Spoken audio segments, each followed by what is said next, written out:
Bwana Yesu asifiwe. Rafiki mpendwa, mtazamaji na msikilizaji mwaminifu wa Theology TV, tunakaribisha kwenye kipindi kimongozo wa kujifunza Biblia, lesoni ya shule ya Sabato, ambayo tuko kwenye robo ya pili mwaka 2025 na ni somo la mwisho la 13.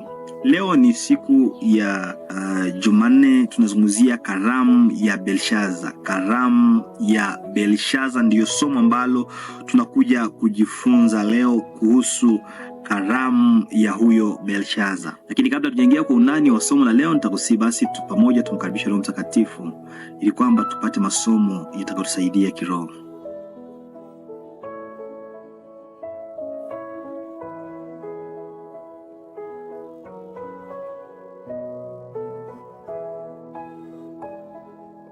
Tulikuwa tukizungumzia kuhusu Ninawi na jinsi gani Yona alitumwa huko Ninawi, na alipohubiri akasema baada ya siku 40 mtateketea.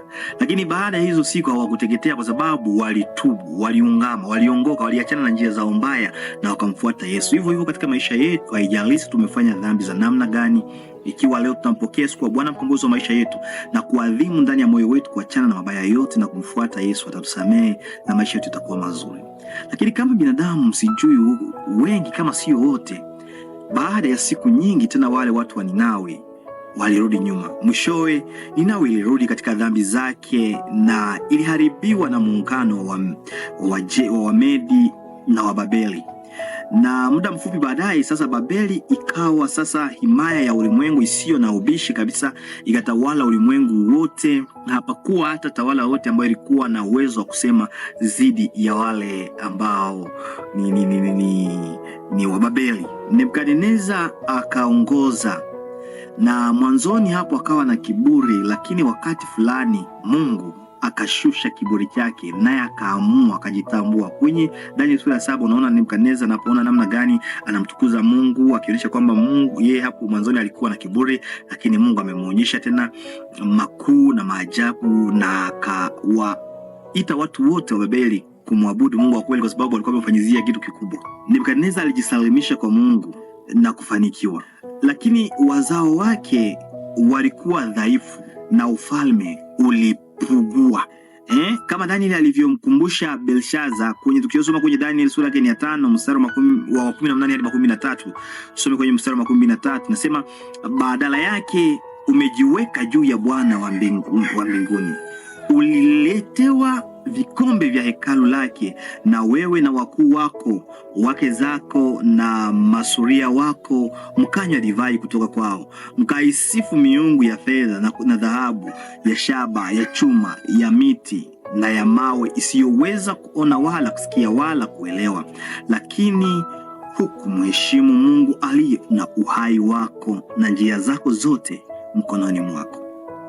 Kwa hivyo huyo Belshaza akafanya karamu na akawaalika watu wengi, na akafanya kitu kibaya zaidi. Akachukua vikombe vilivyotoka kwenye hekalu la Mungu Yerusalemu na akavitumia kwenye vileo,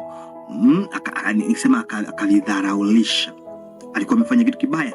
Daniel akamkumbusha, lakini hakutaka. Belshaza alijua uzoefu wa Nebukadneza na alipata fursa ya kumjua Mungu kama alivyofanya kwenye Daniel sura 5:18 na 13. Alijua Nebukadneza aliishije na Mungu. Alijua kiburi chake kilikuwa namna gani na namna gani Mungu akamaliza kiburi chake na hatimaye alipookoka.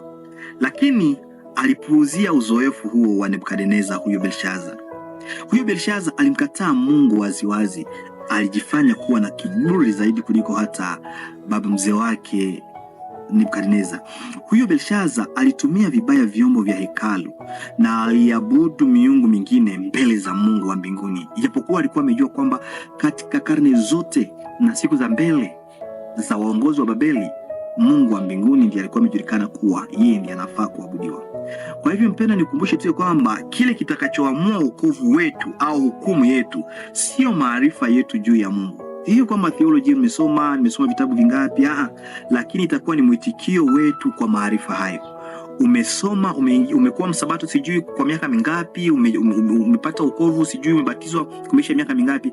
Mafunzo yote ambayo umeyapata sio kile kitakachoamua wokovu wako, lakini mwitikio, unaitikiaje yale mafundisho, yale masomo ambayo umeyapata, unayaishije?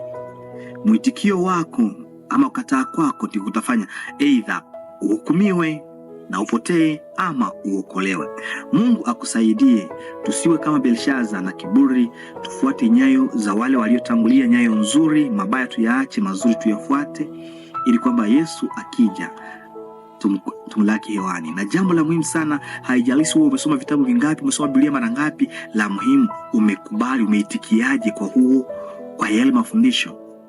Mungu akubariki unapoendelea kufuata masomo haya siku baada ya siku. La muhimu ni kuitikia vizuri kwa mafundisho haya. Asante Yesu kwa somo hili, tufunze kufanya kama unavyotaka katika jina la Yesu Kristo, amina.